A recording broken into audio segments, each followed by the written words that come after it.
హిందూపురంలో MLA Balakrishna పర్యటిస్తున్నారు. So 4 రోజులు హిందూపురంలోనే మఖం వేయబోతున్నారు. TDP కార్యకర్తలు నేతలతో బాలకృష్ణ భేటీ అవుతున్నారు. పంచాయతీల వారీగా విడివిడిగా సమావేశమయ్యారు బాలకృష్ణ. హిందూపురంలో హ్యాట్రిక్ కొట్టాలన్న కసితో పని మొదలుపెట్టారు టీడీపీ ఎమ్మెల్యే బాలకృష్ణ. 4 రోజుల పర్యటన కోసం హిందూపురానికి వచ్చారు. టీడీపీ కార్యకర్తలతో వరుస సమావేశాలు నిర్వహిస్తున్నారు. పంచాయతీల వారీగా ఆయన మీటింగ్లు పెడుతున్నారు. తమ ఎమ్మెల్యేకి తెలుగు తమ్ముళ్లు ఘన స్వాగతం పలుకుతున్నారు.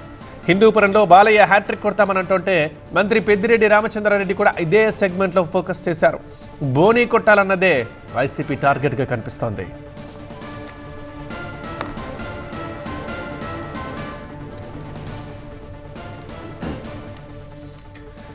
ఎమ్మెల్యే బాలకృష్ణ తన నియోజకవర్గమైన హిందూపురంలో పర్యటిస్తున్నారు. 4 రోజులు హిందూపురంలోనే మఖం వేయబోతున్నారు.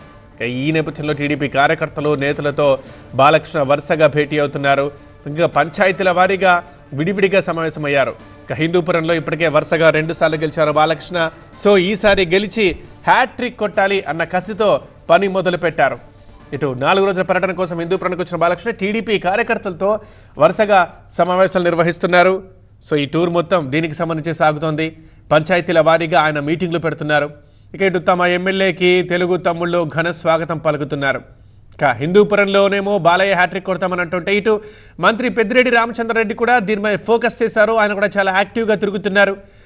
ఎలాగైనా ఇక్కడ ఈసారి వైసీపీ గెలవాలి, బోనీ కొట్టాలి, సో కొడతాం అన్న ధీమాతో కూడా కనిపిస్తున్నారు పెద్దిరెడ్డి. ఇలా ఇద్దరు 2 వర్గాల టూర్లు అక్కడ సాగుతున్నాయి. సో ఇంట్రెస్టింగ్గా ఉంది హిందూపురం రాజకీయం.